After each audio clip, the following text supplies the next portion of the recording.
Fala galera, bem-vindos a mais um vídeo do canal. No vídeo de hoje eu vou ensinar vocês uma desmistificação de como abrir equipamentos eletrônicos em casa. Os equipamentos eletrônicos em geral eles vêm muito bem fechados e a gente tem a tendência de achar que tem algum mistério de uma forma que se a gente abrir a gente vai estragar o equipamento. Esse controle é um bom exemplo porque ele não tem nenhum parafuso. É muito importante procurar parafusos no equipamento que você for abrir. Porque, por exemplo, pode ter um parafuso aqui dentro da pilha e na hora que você puxar, esse parafuso vai estar colocado de um jeito que ele vai quebrar a placa, se você não tomar cuidado. Mas nesse caso aqui eu já conferi e não tem nenhum parafuso. Antes de começar o vídeo, eu vou pedir para vocês me ajudarem da forma que vocês já sabem que ajuda os canais. E vou fazer dois avisos importantes. Primeiro, equipamentos eletrônicos desligados dão choque. Eles podem dar choque até depois de 1 ano sem estar ligado na tomada, por causa de um componente chamado capacitor, como esse aqui que eu estou mostrando agora para vocês. Se vocês verem um capacitor que nem esse aqui, e ele estiver marcando uma voltagem maior que 40 ou 50 volts, é bem capaz que ele possa te dar um choque se você tiver com a mão molhada ou com o pé no chão. Então tome muito cuidado, procure um vídeo sobre como descarregar um capacitor. Os capacitores normalmente têm a função de dar o start na placa para ela começar a operar com a energia que está entrando. Em geral eles vêm nesse tipo de peça aqui, em fontes de computador, então eu sugiro que não mexam com essas. Claro, tenha sempre um adulto à sua companhia. Não mexa em equipamentos grandes como geladeiras e coisas que podem dar realmente um choque muito forte. E, é claro, esse vídeo é instrutivo. A gente não tem compromisso aqui com os danos que possam ser causados com equipamentos eletrônicos que vão ser abertos. Faça isso por sua conta e risco. Eu sugiro que faça com equipamentos que já estejam quebrados. Então, sem mais delongas, bora pro vídeo. Bom, depois que você viu que não tem nenhum parafuso prendendo a carcaça de ponta a ponta, você precisa de um objeto como esse. Vê se dá pra ver aí. Ele tem uma ponta fina e depois ele vai engrossando. Um outro objeto que poderia ser usado seria essa parte aqui de uma escova de cabelo. O mais importante é você conseguir inserir esse objeto na linha do encaixe. Esse encaixe é feito sobre pressão de plástico. Então, depois que você consegue acessar esse espaço, o primeiro é sempre o mais difícil, mas depois que algum já está solto, por exemplo esse, você entende como é que é o mecanismo. É um mecanismo simples que todo mundo eu acho que já conhece. Essa é uma placa lógica bem simples, ela até daquela cor de breadboard de quando a gente está aprendendo. Tem 2 diodos aqui desse lado, tem um capacitor desse lado e um outro diodo aqui. É uma placa extremamente simples, além dessa peça aqui da placa mesmo.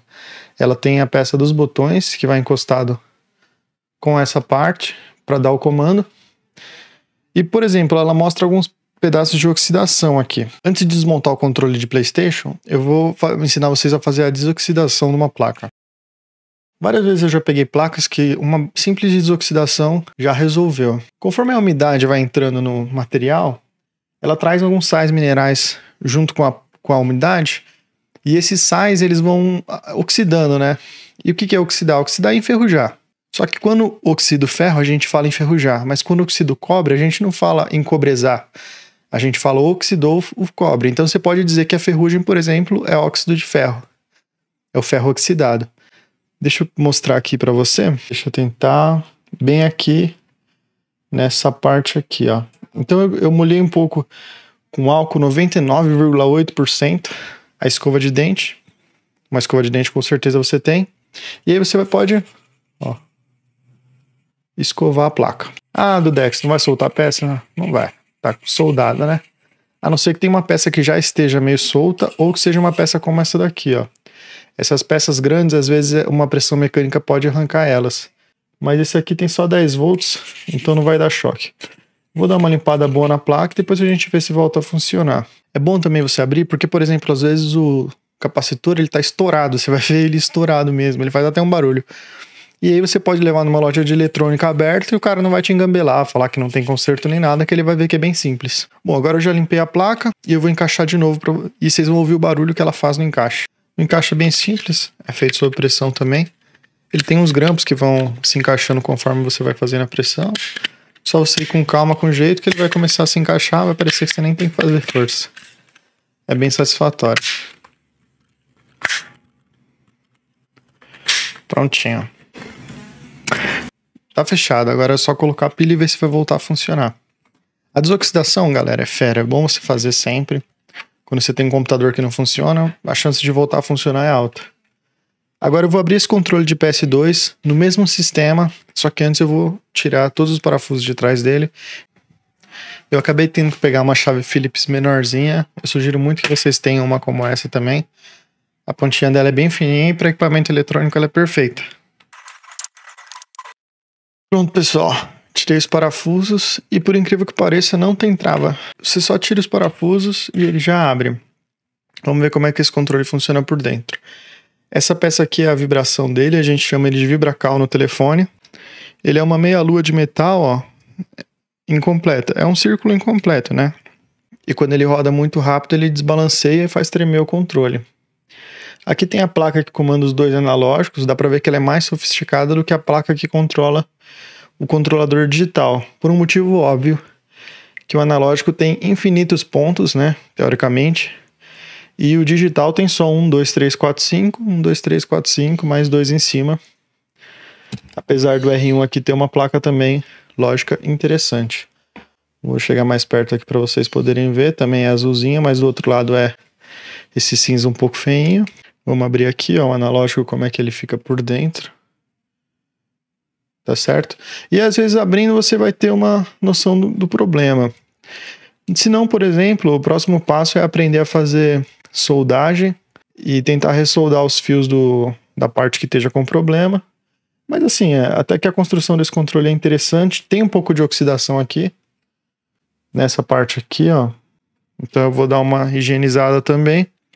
Mas não acredito que vai mudar muita coisa porque o controle estava funcionando perfeitamente. Veja só o R3, que interessante. Quando você aperta o analógico, ó, ele aperta o botão aqui, que fica embaixo do analógico. O analógico é segurado por uma mola e quando você aperta ele, ele aperta um botão que tem ao lado do analógico. É uma estrutura muito interessante. Eu fico realmente muito fascinado de olhar como a engenharia elabora esse tipo de sistema. Esse botão que fica brilhando quando você acende o analógico, na verdade ele é só um plástico que é iluminado por uma lâmpada que tem aqui, ó. Essa lâmpada vermelha ilumina o plástico e dá a impressão que o plástico está iluminado. Bom, mas sem delongas, vamos para o terceiro e mais complicado jeito de abrir alguma coisa. Eu tive que abrir de novo o controle do videogame porque o L1 não estava funcionando, mas era um mau encaixe da placa, então com paciência a gente acaba resolvendo tudo.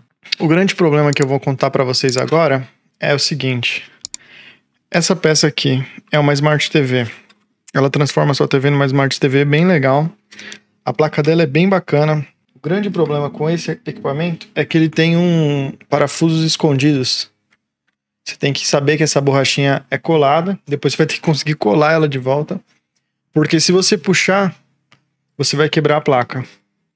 E eles fazem isso propositalmente, para você não mexer, perder a garantia. Todos esses sistemas são para que você compre um novo em vez de tentar reparar.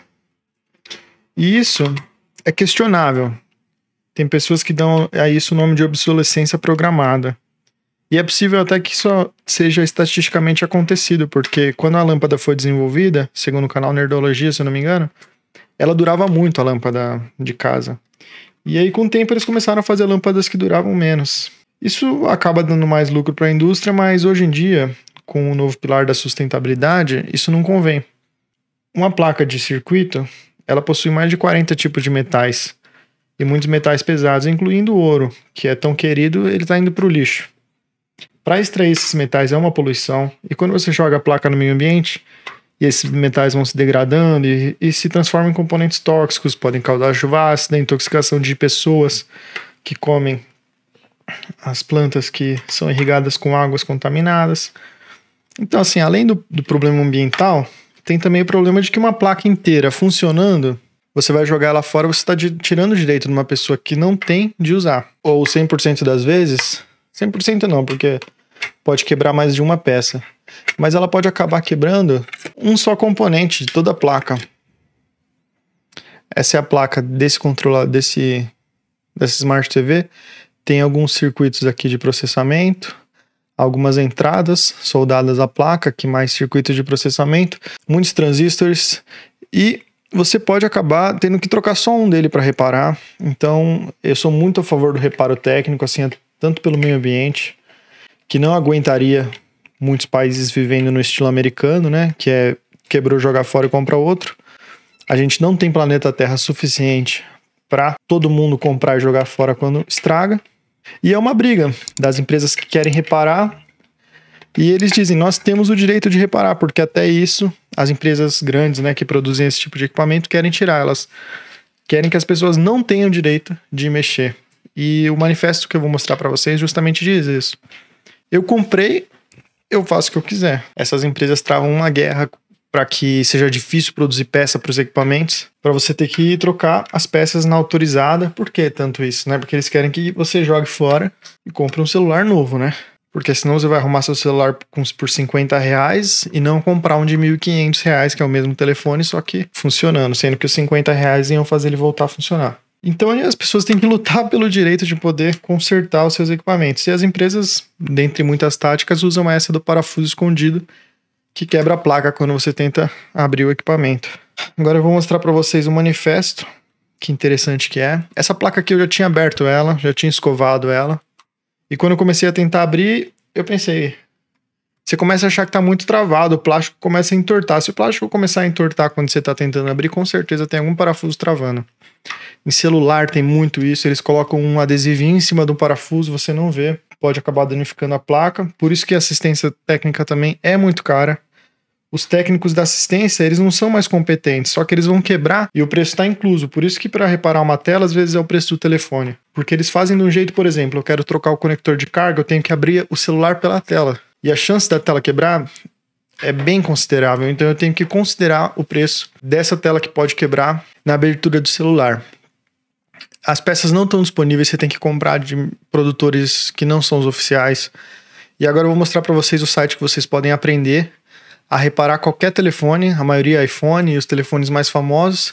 São guias em português e em inglês, mas assim, quando eu fiz o curso, é lá que eles buscam informação, o mais top de tudo que tem de informação nessa área de reparo técnico. Então vamos lá que eu vou mostrar isso agora. Prontinho, ó, esse é o site aqui, www.ifixit.com. E, bom, o que você pode encontrar aqui? Conserte seus objetos, guia de reparo, eu acho que é o que vai interessar mais gente. Você deve ter um smartphone da Apple, e aqui você vai escolher o seu modelo. Repara o iPhone 6 Plus. Antena Wi-Fi não está funcionando? Olha aqui, eles ensinam passo a passo. Se você quiser, deixa no comentário qual é o seu telefone, e eu posso até ajudar a traduzir, porque alguns vão estar em inglês, por exemplo. Ou você pode usar o tradutor automático do seu navegador. Clica no meu, clicando com o botão direito e coloco em traduzir e ele traduz toda a página. Curioso, rapidinho, né? Antes de desmontar o iPhone, descarregue a bateria abaixo de 25%. Ela muito carregada pode pegar fogo. Desligue o iPhone, remova os dois parafusos e aí ele mostra com a ventosa como é que você vai fazer para abrir a tela. Aí ele fala para você esquentar, abriu. Pronto, aí ele vai mostrar exatamente os parafusos que você tem que tirar. É importante você saber, ó, que os parafusos são diferentes no iPhone. Vamos lá, ele vai te mostrando como é que faz, como é que substitui. Você vai comprar uma peça semelhante para substituir. Então você vai pagar ali R$20 na peça, num reparo que na loja custa R$300 ou R$400, justamente para não te deixar reparar. Então, eu quero mostrar isso aqui porque eu acho muito importante. A revolução do reparo. Reparar economiza dinheiro, protege o meio ambiente e nos une a nossos objetos. Abandone a economia do descarte, quer dizer, compra, quebra, joga. Reparar é ser livre, gera empregos e é sustentável. Nós merecemos o direito de executar reparos. Enfim, aqui a gente pode ver que existem uma série de barreiras contra o reparo. E realmente são argumentos muito fortes. O único argumento contra o reparo é realmente que as multinacionais que produzem chips eletrônicos, elas vão ganhar menos dinheiro. O planeta é de todo mundo, né? A sociedade tem muitas pessoas sofrendo, mas a empresa quer o lucro dela. Então, por isso que é uma guerra, né? Cada um tá defendendo o seu interesse. Eu, por ser um técnico de reparo, por ser uma pessoa da sociedade, eu fico a favor do reparo. E aí eu não consigo entender como que alguém da sociedade fica do lado da empresa que tem que comprar e jogar fora mesmo. Bom, aqui é o manifesto do reparo. eu fiz uma aula de sustentabilidade muito bacana da inclusão digital, que aqui no manifesto não fala, mas que mais gente vai poder usar, né? Se em vez de você jogar fora, você doar. Mas é um sistema que pode funcionar para mais gente ter acesso, para o meio ambiente ser menos. Mas para isso, as empresas que produzem precisam parar de dificultar tanto o reparo. Elas não querem que a gente repare. É bom todo mundo saber disso. O vídeo se estendeu alguns minutos, mas eu acho que é assim que o YouTube gosta, de vídeos que peguem mais de 15 a 20 minutos. A pessoa pode assistir em várias etapas. Espero que tenham gostado. Se puderem ajudar daquele jeito, eu agradeço de coração. Deixem temas para os próximos vídeos aqui nos comentários. Alguma peça que vocês querem que eu abra, querem que eu mostre um reparo de telefone, é só deixar aqui embaixo. E num dos próximos vídeos, eu estou pretendendo ensinar vocês a consertar um interruptor, consertar uma tomada, a fazer uma ligação de 2 cabos para ligar uma luminária, por exemplo, como esse vídeo que eu já fiz, que eu vou colocar aqui no card, como fazendo uma luminária eu mesmo em casa. Eu achei um absurdo o preço das luminárias para um plástico, né, um pedaço de metal torcido, e acaba ficando muito caro, então eu mesmo fiz a minha luminária por R$5, alguma coisa assim. Ficou bem legal, ficou bem bacana, eu aprendi bastante sobre como funciona a eletricidade que sai da tomada, e eu posso fazer um vídeo ensinando isso para vocês. Inclusive, essa peça aqui, eu arrumei ela dessa forma.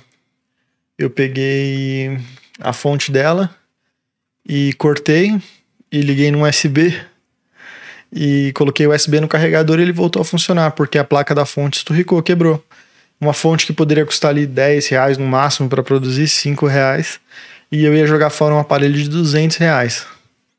Além disso, né, economiza dinheiro. Talvez esse seja o argumento mais forte para que a gente queira fazer esses reparos. Tá bom, pessoal? Cara, agradeço de coração a audiência de vocês. Obrigado mesmo pelos comentários, pelo carinho que eu tenho recebido. Se vocês deixarem sugestões no comentário, vocês me ajudam bastante a pensar em temas para os próximos vídeos em relação a reparo, a eletrônica ou a curiosidades e pesquisas, tá bom? Então, forte abraço, mais uma vez obrigado pela audiência e até a próxima, pessoal. Valeu!